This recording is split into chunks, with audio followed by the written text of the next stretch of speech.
तो आइए शुरू करते हैं कैल न्यूपोर्ट की बुक डीप वर्क से। तो यहाँ पर समरी को शुरू करें उससे पहले एक इंपॉर्टेंट सवाल कि समरी को पढ़ करके या सुन करके एग्जैक्टली आप क्या सीखने वाले हैं। तो इसका जवाब ये है कि आपको इस समरी को पढ़ने या सुनने के बाद में पता चलेगा कि कैसे आजकल प्रोफेशनल लोग क्वालिटी से ज्यादा क्वांटिटी पर जोर देते हैं और कैसे ये चीज आज के यंग प्रोफेशनल को किसी पपेट्स की तरह बना रही है जो एक साथ मल्टीपल ईमेल्स और प्रोजेक्ट्स को निपटाने के चक्कर में मल्टीटास्किंग करने लगते हैं, जिससे उनके काम में वो क्वालिटी जिसे कि डीप वर्क कहते हैं वो नहीं आ पाती। और डीप वर्क का मतलब बिना किसी डिस्ट्रैक्शन के पूरे फोकस के साथ काम करने से है। जी हाँ, जिसका ये मतलब भी है कि आजकल के प्रोफेशनल लोगों को अपनी प्रायोरिटीज सेट करनी चाहिए। कैल न्यूपोर्ट जो कि MIT से पढ़े हैं और इस बुक के ऑथर भी है, वो ये भी क्लेम करते हैं कि कॉर्पोरेट रेस से खुद को बचाने का जो सबसे बढ़िया तरीका है ना, वो यही है कि आप कुछ टाइम के लिए टेक्नोलॉजी और सोशल मीडिया से एक ब्रेक ले लीजिए और खुद को कुछ क्वालिटी टाइम दीजिए, जैसे कि आपको अकेले में सेल्फ एग्जामिनेशन करने का मौका मिले और आप अपनी कमियों और इम्प्रूवमेंट्स पर गौर कर सके। तो मुद्दा मामला ऐसा है कि ये जो डीप वर्क है ना, बहुत इंपॉर्टेंट है, ना सिर्फ इसलिए कि डिस्ट्रैक्शन एक बुरी आदत है, बल्कि इसलिए भी कि ये आपको मिनिमम टाइम में पॉइंट A से पॉइंट B की तरफ लेकर जा सकता है। तो ये समरी 2 पार्ट में डिवाइड है। फर्स्ट पार्ट है द आइडिया, जिसमें 3 चैप्टर है। तो आइए जानते हैं फर्स्ट चैप्टर के बारे में, जहां पर हमें पता लगेगा कि डीप वर्क वैल्यूएबल क्यों है। इसका मतलब ये है कि अगर आप सोसाइटी में एक सिग्निफिकेंट जगह बनाना चाहते हैं तो आपको ना ये 2 चीजें करनी पड़ेगी। पहली तो ये कि मुश्किल चीजों को लर्न करने की एबिलिटी, और दूसरा ये कि किसी भी इंपॉर्टेंट टास्क को क्वालिटी और स्पीड के साथ फिनिश करने की एबिलिटी। तो हाई क्वालिटी वर्क अचीव करने के लिए हम एक इक्वेशन को लेते हैं जो कि इस तरीके से है, high quality work produced is equal to time spent multiply by intensity of focus. कहने का मतलब ये कि अगर आपको हाई क्वालिटी का काम करना है तो या तो उस पर ज्यादा टाइम लगाओ या अपना फोकस इंक्रीज करो।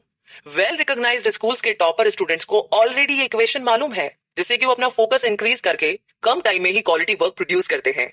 लेकिन कोई भी फोकस्ड वर्क करने के लिए हमें जरूरत है कि हम मल्टीटास्किंग से बचते हुए डीपली उस काम को करें।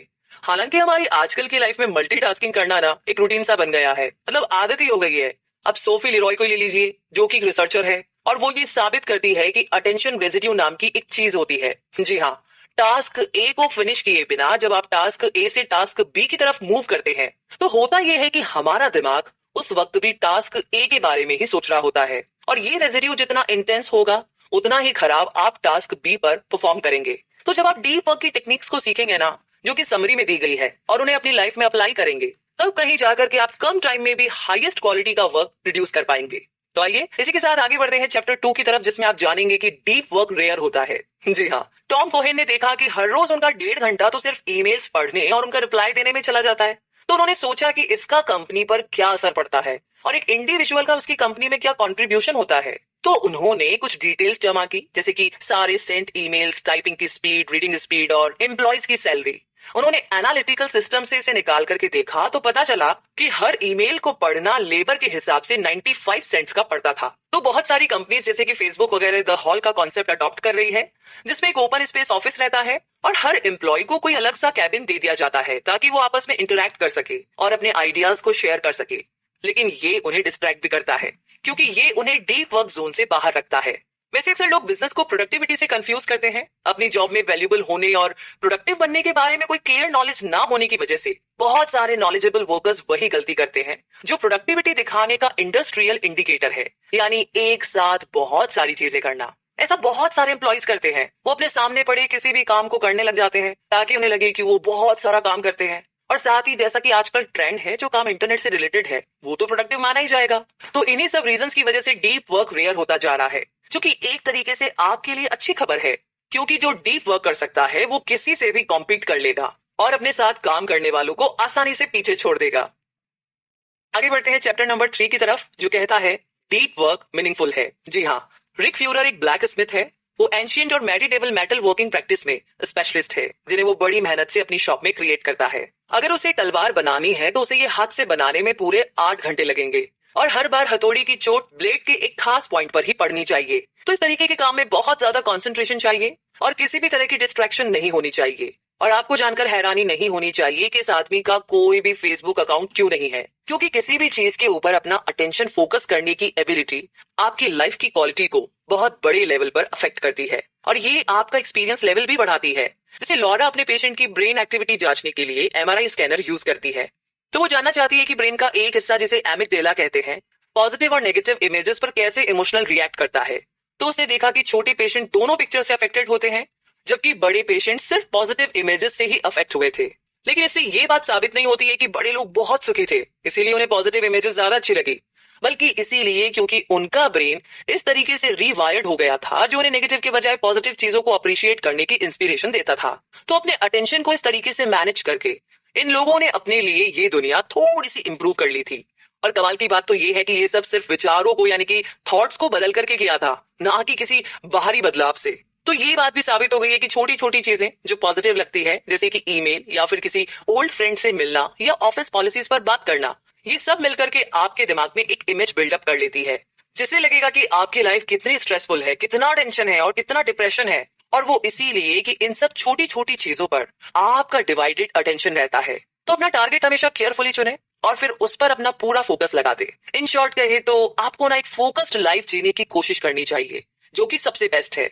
जैसे कि चिक्सिन-मिहाई एक फेमस साइकोलॉजिस्ट है जिन्होंने ECM यानी कि एक्सपीरियंस सैम्पलिंग मेथड, जो कि एक ऐसी टेक्निक है जिसमें कि आप खास मोमेंट पर अपनी फीलिंग को रिकॉर्ड करते हैं। मतलब इससे ये साबित होता है कि आपकी लाइफ के जो भी बेस्ट मोमेंट आपके साथ होते हैं, एग्जैक्टली वो तब होते हैं जब आपका माइंड और आपकी बॉडी किसी डिफिकल्ट और कीमती चीज को हासिल करने के लिए खुद ब खुद पूरी तरह से फोकस्ड हो जाती है। और इसी स्टेट में आप सबसे खुश हो सकते हैं। और इस मेंटल स्टेट को फ्लो कहा जाता है, जिस पर किताब भी लिखी जा चुकी है। तो इसी के साथ पार्ट 1 द आइडिया यहीं पर खत्म होता है और आगे पार्ट 2 की बात करें तो वो है द रूल्स। जी हाँ, डीप वर्क को अचीव करने के लिए कुछ रूल्स है, कुछ मेथड है, आइए जानते हैं। तो फर्स्ट मेथड है वर्क डीपली। यूडोमोनिया मशीन एक ग्रीक कॉन्सेप्ट है जो कि एक रूम के बारे में है, जहां पर इंसान अपनी फुल पोटेंशियल और एक एक्सट्रीम फोकस्ड स्टेट तक पहुंच सकता है। तो ये एक ऐसा स्पेस होता है जहां पर आप डीप वर्क को कर सकते हैं। ये 5 कमरों वाला स्पेस है जो कि आपस में कनेक्टेड है। और कमरा नंबर 5 में पहुंचने के लिए आपको पहले रूम नंबर 4, 3, 2, 1 से गुजरना पड़ेगा। तो आप मशीन के किसी भी स्टेज को बाईपास नहीं कर सकते हैं। फर्स्ट रूम में आपको हल्का सा स्ट्रेस दिया जाता है, ये बताने के लिए कि आप जो काम करने वाले हैं वो बहुत इंपॉर्टेंट है। और सेकंड रूम में आपके अंदर काम से रिलेटेड क्यूरियोसिटी को जगाया जाता है ताकि आप उसके बारे में सोचने लग जाएं। थर्ड रूम में आपको सारे रिकॉर्ड्स मिलेंगे जो कि आपका काम पूरा करने के लिए जरूरी है, ताकि जब आप काम शुरू करें तो उसे बीच में छोड़ के आपको ना जाना पड़े। फोर्थ रूम में आप अपने काम से रिलेटेड सारे आइडियाज को एक कागज पर लिखते हैं। और जो फिफ्थ रूम होता है वो है साउंड प्रूफ। जी हाँ, सबसे अलग, ताकि उस काम को करते समय कोई भी आपको डिस्टर्ब ना करे। तो यही वो रूम है जहां पर डीप वर्क होता है। आप 90 मिनट कॉन्सेंट्रेट करते हैं और 90 मिनट का ब्रेक लेते हैं, जिससे कि आपको अपने ह्यूमन ब्रेन का मैक्सिमम फायदा मिलता है। लेकिन बदकिस्मती से ये विजन हमारी करंट रियलिटी से अभी कोसों दूर है। इसके बजाय हम अभी भी ना खुद को ओपन स्पेस ऑफिसेज में पाते हैं, जहां इनबॉक्स के मैसेज और ये ईमेल्स नेग्लेक्ट नहीं किए जा सकते हैं और लगातार मीटिंग्स चलती ही रहती है। ये ऐसी सेटिंग होती है जहां पर कलीग्स बेस्ट पॉसिबल रिजल्ट के बदले आपसे अपने ईमेल्स का क्विक रिस्पॉन्ड चाहते हैं। और इस बुक के हिसाब से माने तो आप एक तरीके से शैलो वर्क, यानी कि ऐसा काम जिसे करने में कोई दिमाग नहीं लगाना पड़ रहा है और उसके रिजल्ट का तो आता पता भी नहीं है, तो इस काम को कहते हैं शैलो वर्क, जो कि करने के लिए आप मजबूर हो जाते हैं। लेकिन अगर आप रूल्स फॉलो करते हैं तो अपने काम में वही सेम इफेक्ट पा सकते हैं जैसे कि आप किसी यूडोमोनिया मशीन के अंदर हो। जी हाँ, डीप वर्क की हैबिट डेवलप करने का जो सीक्रेट है ना, वो यही है कि गुड इंटेंशन से आगे निकला जाए, डीप वर्क की स्टेट में आने की कोशिश करना और अपनी डेली वर्किंग लाइफ में वो रूटीन्स और स्टेप्स को ऐड करना जो कि इस तरीके से डिजाइन किए गए हैं कि आपकी विल पावर को मिनिमाइज अमाउंट में यूज करके आपको एक ऐसी स्टेट ऑफ माइंड में रखे जिसमें आपका कंसंट्रेशन बिल्कुल ना टूटे। क्योंकि विल पावर तो एक मोबाइल बैटरी की तरह है जो कि टाइम के साथ साथ कम होती जाती है। तो यहाँ पर हम आपको 4 ऐसी स्ट्रेटेजीज बता रहे हैं जो कि माइंड को डीप वर्क की स्टेज में लेकर जा सकती है। सबसे पहले ये मोनेस्टिक अप्रोच। ये स्ट्रेटेजी केवल इस बात पर बेस्ड है कि लाइफ की हर डिस्ट्रैक्शन से खुद को आइसोलेट रखा जाए। इस अप्रोच में आप किसी मंक या पुजारी की तरह ही होते हैं जो कि खुद को किसी भी तरह की डिस्ट्रैक्ट करने वाली चीज से हमेशा दूर रखते हैं। जैसे कि आप किसी IAS एग्जाम की तैयारी कर रहे हैं और अपने पेरेंट्स के अलावा आप किसी और के साथ कोई कांटेक्ट नहीं रखते। तो अब इसे थोड़ा और अच्छे से समझने के लिए हम एक एग्जांपल लेते हैं डोनाल्ड नूथ का। तो कंप्यूटर साइंस में अपने कई सारे इनोवेशन के लिए ये बहुत फेमस है, खास तौर पर एनालाइजिंग एल्गोरिथम परफॉर्मेंस के डेवलपमेंट के लिए, जो बहुत ही मुश्किल अप्रोच है। तो जब आप स्टैनफोर्ड में उनकी वेबसाइट चेक करेंगे तो वहां पर आपको उनका कोई ईमेल एड्रेस नहीं मिलेगा। हाँ, एक नोट जरूर होगा जिसमें लिखा है 1 जनवरी 1990 से मैं काफी खुश हूँ, जब से मेरा कोई ईमेल एड्रेस नहीं है। 1975 यानी कि 1975 तक मैं ईमेल यूज करता था और मुझे लगता था कि लाइफ के 15 साल बहुत होते हैं ईमेल यूज करने के लिए। ईमेल उन लोगों के लिए बड़े काम की चीज है जिनकी लाइफ का रोल टॉप में रहना होता है, लेकिन मेरे लिए नहीं, क्योंकि मेरा रोल चीजों के बॉटम में है और इसका यूज ना करके मुझे मिलता है अनइंटरप्टेड कंसंट्रेशन और बहुत सारा टाइम जिसमें मैं स्टडी कर सकता हूँ। तो बेशक उन्होंने खुद को दुनिया से अलग थलग नहीं रखा था, क्योंकि उन्होंने अपना पोस्टल एड्रेस दिया था। उनका कहना था कि उनका असिस्टेंट लेटर्स को छाट कर रखता है और जो इंपॉर्टेंट लेटर्स होते हैं वो उनका रिप्लाई देते हैं। मोनेस्टिक फिलोसफी की प्रैक्टिस करने वालों का एक वेल डिफाइंड और हाईली वैल्यूड प्रोफेशनल गोल होता है, जिसे वो पूरी तरह से फॉलो करते हैं, और उनकी प्रोफेशनल सक्सेस का ज्यादातर क्रेडिट इसी एक चीज को बहुत बढ़िया ढंग से फॉलो करने को जाता है। तो इसी के साथ अब आगे जानते हैं दूसरी स्ट्रेटेजी के बारे में, जो है बाय मॉडल अप्रोच। जी हाँ, ये स्ट्रेटेजी उनके लिए है जो कि खुद को पूरी तरीके से दुनिया से अलग नहीं रख सकते। रेवोल्यूशनरी साइकोलॉजिस्ट और थिंकर कार्ल जंग ने यही स्ट्रेटेजी अपनाई थी। वो सुबह कुछ घंटे अपने कमरे में बंद होकर के लिखते रहते थे और फिर फॉरेस्ट में वॉक करते हुए जो भी लिखा होता उस पर सोच विचार करते थे, और फिर उन्हें बाद में अपने लेक्चर्स अटेंड करने के लिए भी जाना होता था, और पैसा कमाने के लिए क्लिनिक पर भी। तो इस फिलॉसफी के हिसाब से आपको अपना टाइम डिवाइड करना है, जिसमें से कुछ टाइम स्लॉट सिर्फ उन कामों को देना है जो आपके लिए सबसे ज्यादा इंपॉर्टेंट है, और बाकी टाइम आप अपने दूसरे कामों को दीजिए। अपने डीप टाइम में बाय मॉडल वर्कर मोनास्टिकली काम करता है। वो अपना सेलफोन ऑफ करके हर चीज से दूर रहेंगे, जैसे कि आप अपने रूम में 2 घंटे के लिए पढ़ने चले गए और आपका फोन भी बंद है, जिससे कि आपको कोई डिस्ट्रैक्शन नहीं होगी, और फिर आप रूम में बाहर आकर के 1 घंटे के लिए फिर से नॉर्मल लाइफ जी रहे हैं। तो ये बाय मॉडल फिलोसफी इस बात पे बिलीव करती है कि डीप वर्क से एक्सट्रीम प्रोडक्टिविटी लाई जा सकती है, लेकिन तभी जब इसे करने वाला मैक्सिमम कंसंट्रेशन से काम करे, एक ऐसा स्टेट जहां पर रियल में ब्रेक थ्रू होता है। जी हाँ, और इसी के साथ आगे है थर्ड टेक्निक, जो है रिदमिक फिलोसफी। जैसा कि इसे कुछ लोग कहते हैं द चेन मेथड। इस मेथड को अप्लाई करने के लिए हर दिन कोई एक खास एक्टिविटी करने के लिए एक खास टाइम को चूज किया जा सकता है, और हर रोज जब भी आप अपना वो टास्क खत्म कर ले तो आपको कैलेंडर पर एक बड़ा सा रेड क्रॉस लगाना है, और ये आप तब तक करते रहें जब तक कि आप रेड क्रॉसेस की चेन को बढ़ती हुई ना देख ले। बस ध्यान रहे कि ये चेन कटनी नहीं चाहिए। आइए इसी के साथ आगे जानते हैं फोर्थ स्ट्रेटेजी के बारे में, जो है जर्नलिस्टिक अप्रोच। जी हाँ, जब आप पूरा दिन बहुत बिजी होते हैं तो इस अप्रोच को आप फॉलो कर सकते हैं। इसमें आप किसी जर्नलिस्ट की तरह एक्ट कीजिए। जैसे ही आपको फ्री टाइम मिले, भले आधा घंटा, तो आप ना डीप वर्क करें। इसका मतलब है कि अगर आपको पता है कि आप 5 से 5:30 फ्री रहने वाले हैं, तो अपने मोबाइल को स्विच ऑफ कर दें और किसी आइसोलेट जगह पर अपने इंपॉर्टेंट टास्क को पूरा करने के लिए बैठ जाइए। यानी कि एक्शंस आपको क्या लेने होंगे। तो अपनी book on the origin of species के दौरान चार्ल्स डार्विन की वर्किंग लाइफ का बड़ा स्ट्रिक्ट स्ट्रक्चर रहा है।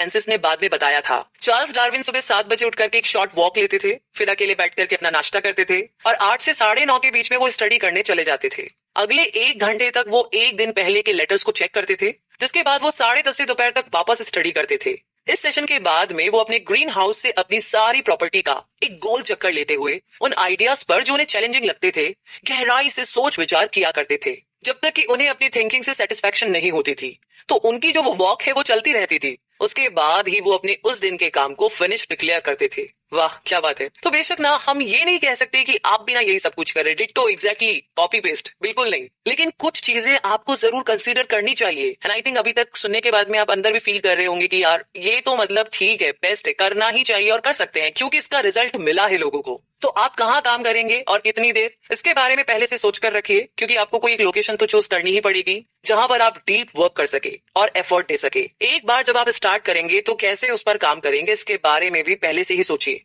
इसके लिए आपको रूल्स और प्रोसेस चाहिए कि आपके एफर्ट्स स्ट्रक्चर्ड हो पाए, जैसे इंटरनेट ऑफ करना वगैरह, ताकि डीप वर्क करते समय आपका टाइम वेस्ट ना हो, ताकि ये सब सोचने से आपकी विल पावर बैटरी खत्म ना हो जाए। आप कैसे अपने वर्क को सपोर्ट करेंगे, आपको इसके लिए इंश्योर करना पड़ेगा कि आपके ब्रेन को हाई लेवल डेप्थ तक जाने के लिए सपोर्ट मिल सके। एग्जाम्पल के लिए आप अपनी शुरुआत ना 1 कप कॉफी के साथ कर सकते हैं, और साथ में पहले से ना सब कुछ सोच करके रख लीजिए, जिससे कि आपकी मेंटल एनर्जी ये सोचने में बर्बाद ना हो कि उस मोमेंट पर आपकी क्या जरूरत है। और आगे जानते हैं इसी के साथ मेक ग्रैंड जेस्चर। जी हाँ, JK Rowling Harry Potter series की अपनी लास्ट बुक घर पर फिनिश नहीं कर पाई थी। कुत्तों के भौंकने, बच्चों के शोर शराबे और यहाँ तक कि विंडो क्लीनर के शोर की वजह से उनका डीप कंसंट्रेशन नहीं लग पा रहा था। तो उन्होंने क्या किया, एक ग्रैंड जेस्चर रखा और सीधे ना वो एक होटल में रहने के लिए चली गई, जो महंगा तो था, लेकिन वहां जाकर के वो शांति से डीप वर्क में आसानी से जा सकती थी। तो जब आप इस स्टेट में जाने के लिए इन्वेस्ट करते हैं तो इसका आपको फायदा मिलता है, क्योंकि आप इससे 100% कुछ ना कुछ जरूर अचीव करेंगे और टाल मटोल से भी बचे रहेंगे। तो क्या आपको अकेले काम करना चाहिए, सवाल ये है। कोलैबोरेशन नए आइडियाज और इनोवेशन को जन्म देता है, हालांकि इस वजह से आपका कंसंट्रेशन डिस्टर्ब नहीं होना चाहिए। बेशक दूसरों से इंस्पायर हो, मगर डीपली सोचने के लिए अकेले ही रहे। हाँ, अगर कोई आपके साथ आपकी ही तरह सोचने वाला हो तो बात दूसरी है, तब तो सक्सेस मिलेगी ही मिलेगी। और अगर किसी बॉस की तरह एग्जीक्यूट करना चाहते हैं तो इंटेल जैसी बड़ी कंपनी ने एक पब्लिश्ड रिसर्च पर बेस्ड वर्किंग स्ट्रेटेजी अपनाई है और रिसर्च के लेखक ने सीईओ को डिस्क्राइब करके ये बताया कि करना क्या है, ये नहीं कि कैसे करना है। और इन दोनों सवालों के जवाब में काफी डिफरेंस है और इसे 4 डिसिप्लिन्स ऑफ एग्जीक्यूशन से समझाया गया है और यही सेम प्रिंसिपल डीप वर्क के लिए भी अप्लाई किए जा सकते हैं। फर्स्ट डिसिप्लिन है वाइडली इंपॉर्टेंट पर फोकस करें। छोटे छोटे कई सारे गोल्स अचीव करने से ज्यादा इजी रहेगा कि आप सिर्फ डीप वर्क पर ज्यादा ध्यान दें और इसमें मोटिवेशन से काफी ज्यादा डिफरेंस आता है। दूसरा डिसिप्लिन है लीड मेजर्स पर एक्ट करें।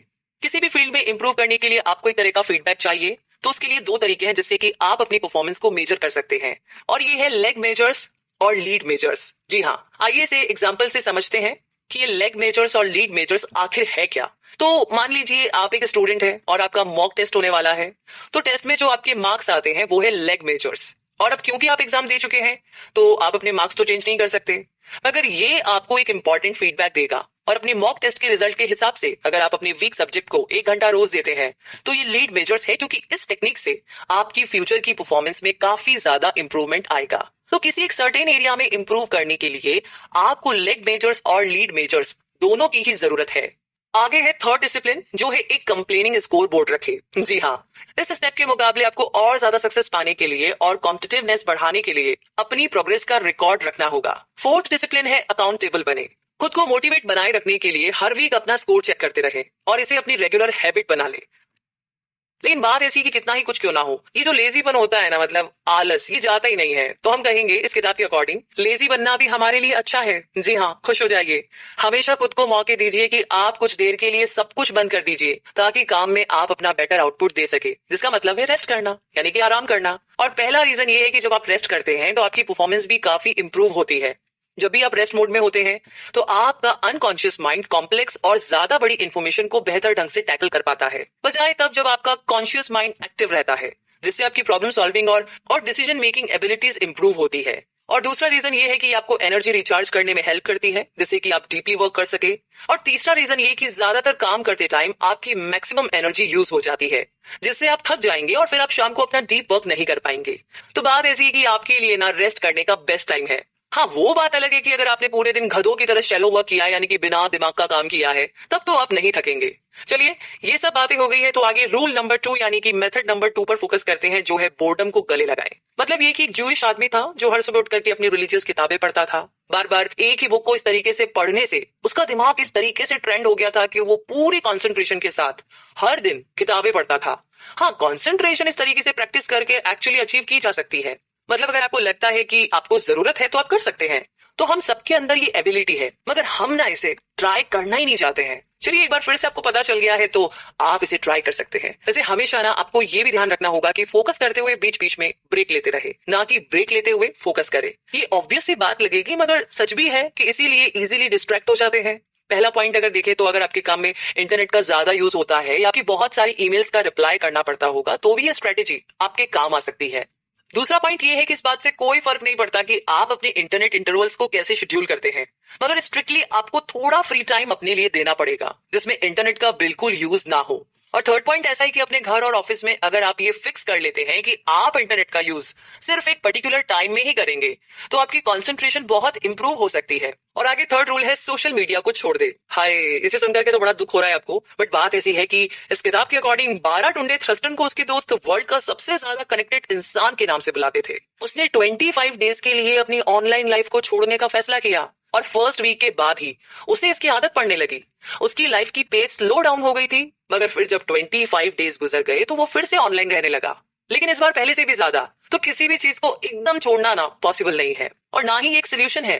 तो इससे अच्छा ये है कि आप इंटरनेट को आज की लाइफ की जरूरत समझते हुए यूज करते रहे। कभी कभी इसका फायदा भी होता है। और अब सोशल मीडिया को ही ले लीजिए, कई बार ये आपकी लाइफ में कोई गोल हासिल करने में आपकी मदद करता है और देखा जाए तो इसके एक नहीं बल्कि ऐसे बहुत सारे फायदे हैं, बजाय इसके नेगेटिव साइड को अगर आप देखें। और फिर एक 80-20 रूल है कि आपके काम का 20% हिस्सा 80% रिजल्ट प्रोड्यूस करता है। तो आप ये श्योर कर ले कि इस 20% में आप अपना ज्यादा से ज्यादा टाइम इन्वेस्ट करें ताकि जो रिजल्ट है ना वो ड्रास्टिक लेवल पर अचीव हो जाए। तो 30 दिन के लिए ना खुद को इंटरनेट से दूर रखिए। और अगर आपको लगता है कि आपके ये 30 दिन इंटरनेट यूज करके मजे से गुजरते हैं या फिर लोग आपको एकदम पागलों की तरह मिस कर रहे हैं कि हाय आप ऑनलाइन क्यों नहीं दिख रहे हैं, तो बिल्कुल बेशक आप फिर से ऑनलाइन जा सकते हैं। और अगर ऐसा नहीं है तो इंटरनेट से दूरी बनाए रखें। अब ये तो जब आप ट्राई करेंगे तब आपको समझ में आएगा एग्जैक्टली क्या है और सिचुएशन कैसी है। तो साइड नोट में लिख लीजिए कि आप कुछ दिन ऑफलाइन जा रहे हैं। आमतौर पर एक आदमी दिन भर में 8 घंटे काम करता है, जिसका मतलब है कि 16 घंटे वो फ्री होता है। तो ये टाइम सिर्फ इंटरनेट पर सर्फिंग करने में वेस्ट क्यों किया जाए? इससे तो अच्छा है कि सेल्फ डेवलपिंग एक्सपीरियंस किया जाए, राइट? बोर्डम से बचने के लिए पहले डिसाइड किया जा सकता है कि इस फ्री टाइम में आपको क्या करना है, जिससे कि आप ज्यादा एफिशिएंट हो पाएंगे। और आगे है चौथा रूल, ड्रेन द शैलो। यानी कि 37 सिग्नल्स नाम की एक सॉफ्टवेयर कंपनी ने अपने वर्किंग डेज 5 से 4 कर लिए थे और फिर भी उसके प्रोडक्शन में कोई फर्क नहीं आया। कुछ लोग तो आर्ग्यू करेंगे कि भला ऐसे कैसे हो सकता है, ऐसे थोड़ी ना होता है। लेकिन ऐसा इसलिए हुआ क्योंकि इस कंपनी के एम्प्लॉइज ने अपने काम को फिनिश करने के लिए टाइम को बहुत इंपॉर्टेंस दी। उन्होंने अपने काम से शैलो वर्क को लगभग पूरी तरीके से एलिमिनेट करके रख दिया था। और जब आप शैलो वर्क को डीप वर्क से रिप्लेस करते हैं तो आप देखेंगे कि कैसे आपको एक्स्ट्रा ऑर्डिनरी रिजल्ट्स मिलते हैं। जी हाँ, वैसे बेशक आपको अपनी फिजिकल लिमिट तक पहुंचना है। जैसा कि स्टडीज में देखा गया है कि डीप वर्क करने के लिए 4 घंटे मैक्सिमम टाइम है। हाँ, रेयर इंडिविजुअल्स की बात अलग है। अगर आप डीप वर्क करते हैं तो आप 4 घंटे में ही वो अचीव कर लेंगे जो बाकी लोग 8 घंटे में अचीव करते हैं। तो आइए अब जानते हैं कि ये शैलो वर्क होता क्या है। शैलो वर्क वो होता है जिसमें आपके ब्रेन का ज्यादा यूज नहीं होता, जिसमें आप लेजी होकर के काम करते हैं और जिन्हें करते हुए आप बार बार डिस्ट्रैक्ट हो जाते हैं। शैलो वर्क करने वाले दुनिया में ज्यादा कुछ वैल्यू ऐड नहीं करते हैं और ये इजीली रिप्लेस किए जा सकते हैं। शैलो वर्क अवॉइड करने के लिए आपको सबकी पहुंच से दूर रहना होगा। इसका मतलब है कि आपको ईमेल्स भेजने वाला सेंडर कोई भी ईमेल भेजने से पहले आपकी टाइम की वैल्यू करते हुए बड़े थॉटफुल तरीके से सिर्फ वही ईमेल्स आपको भेजेगा जो कि बहुत इंपॉर्टेंट है और जिनका रिप्लाई आप तभी देंगे जब आपको रिप्लाई देना सच में जरूरी लगे। और अगर आपका रिप्लाई करना या ईमेल चेक करना आपके वैल्यूएबल टाइम के हिसाब से सूट नहीं करता तो पहली बात तो वो ईमेल भेजने वाला आपको ईमेल्स भेजेगा ही नहीं, जिससे कि आप अननेसेसरी शैलो वर्क से बच जाएंगे। और एक रिप्लाई के तौर पर जब आप क्या रिप्लाई करना इस बारे में गहराई से सोचते हैं तो आपका जवाब घुमा फिरा करके नहीं बल्कि क्लियर होता है, तो उसमें कंक्लूजन रहता है। दूसरा ऑप्शन है रिप्लाई ना करना। अगर आपको लगता है कि अगर इसमें कुछ भी साफ समझ नहीं आ रहा है, जिसका कोई जवाब आपसे देते नहीं बन रहा है, अगर इसमें आपके मतलब का कोई सवाल या प्रपोजल नहीं है, या आपके रिप्लाई करने से कुछ खास नहीं होने वाला और ना ही रिप्लाई ना करने से कुछ नुकसान होगा, राइट? तो मुद्दा मामला ऐसा है कि इस समरी से आपने क्या सीखा। हमने समरी में जाना कि डीप और शैलो वर्क के बीच में क्या डिफरेंस है। हमने इसमें डीप वर्क करने के 4 तरीके भी सीखे, जो है monastic approach, bimodal approach, rhythmic approach और जर्नलिस्टिक अप्रोच। और सबसे ज्यादा जरूरी बात जो हमने सीखी है वो ये कि हम सोशल मीडिया और इंटरनेट के डिस्ट्रैक्शन से कैसे बचे। और अगर हम इस समरी के सारे रूल्स को अप्लाई करें तो इस बात में कोई शक नहीं कि हम पहले से ज्यादा डीप वर्क करने के बावजूद अपनी फैमिली और फ्रेंड्स के साथ भी ज्यादा टाइम स्पेंड कर पाएंगे। तो दोस्तों, इसी के साथ ये समरी यहीं पर खत्म होती है और आप रिव्यू सेक्शन में लिख करके हमें बता सकते हैं कि समरी से आपको क्या क्या सीखने को मिला। अगर आपको हमारी मेहनत पसंद आई है तो आप हमें अपना प्यार दिखा सकते हैं गूगल प्ले में रिव्यू देकर। तो आपके साथ जल्द ही मुलाकात होगी, तब तक के लिए जय हिंद। कंग्रेचुलेशंस इस बुक समरी को कंप्लीट करने के लिए। अब आप सोच रहे होंगे कि हम आपको कंग्रेचुलेट क्यों कर रहे हैं। कोई बात नहीं, मैं आपको समझाती हूँ। एक्चुअली हमने रीडर्स यानी कि जो बुक्स पढ़ते हैं और सुनते हैं, और नॉन रीडर्स यानी जिनका कोई रिलेशन नहीं है किताबों से, ना वो बुक्स पढ़ते हैं ना सुनते हैं, उनसे रिलेटेड कुछ रिसर्च पेपर्स स्टडी किए और हमें बहुत ही इंटरेस्टिंग फैक्ट्स मिले हैं। हमें लगता है कि पहले आपने ये फैक्ट्स कभी भी नहीं सुने होंगे, क्योंकि इसमें से काफी सारे फैक्ट्स पहले हमने भी नहीं सुने थे। जैसे क्या आपको पता था कि यूनिसेफ की एक रिपोर्ट के अकॉर्डिंग एक अनएजुकेटेड मदर के बच्चे की डेथ के चांसेस ज्यादा है एज कम्पेयर टू एक एजुकेटेड मदर के। क्या आपको पता है कि स्टडी से पता चला है कि रीडर्स अपनी लाइफ से ज्यादा सेटिस्फाइड रहते हैं, जबकि ज्यादातर नॉन रीडर्स अपनी लाइफ से अनसेटिस्फाइड रहते हैं, यानी कि असंतुष्ट। इसके अलावा नेशनल इंस्टीट्यूट ऑफ एजिंग की स्टडी के अकॉर्डिंग एक नॉन रीडर की मेमोरी ओल्ड एज में जल्दी डिक्लाइन होती है, लेकिन एक रीडर का माइंड एंगेज्ड रहता है, इसीलिए उनकी मेमोरी कंपैरेटिवली ज्यादा एक्टिव रहती है। तो आई होप आप खुश होंगे कि एज अ रीडर जो गीगल में आप बुक समरीज पढ़ते हैं या सुनते हैं वो हमें कितने सारे फायदे देती है। एनीवेज, कुछ दिन पहले हमारे एक टीम मेंबर ने हमसे कहा कि इंडिया में रियल एजुकेशन स्टार्ट तब हुई जब गीगल ने ऐप लॉन्च की। अब ये बहुत ही बड़ा कॉम्प्लीमेंट था, बट रियलिटी ये है कि हमारी समझ से हम ज्यादा उन लोगों से सीख सकते हैं जिन्होंने अपने काम में 30 से 50 साल दिए हैं, और ये लर्निंग अनफॉर्चुनेटली हमारे फ्रेंड्स या फैमिली मेंबर्स से नहीं हो सकती। तो ज्यादा बुक्स पढ़ना एक अनफेयर एडवांटेज है, क्योंकि एक एवरेज इंसान के माइंड में बस उतने ही आइडियाज होते हैं जो उसने अपने फ्रेंड या फैमिली मेंबर्स से सीखे होते हैं, लेकिन रीडर्स के पास वर्ल्ड के टॉप मोस्ट एक्सपर्ट्स के बहुत सारे आइडियाज होंगे।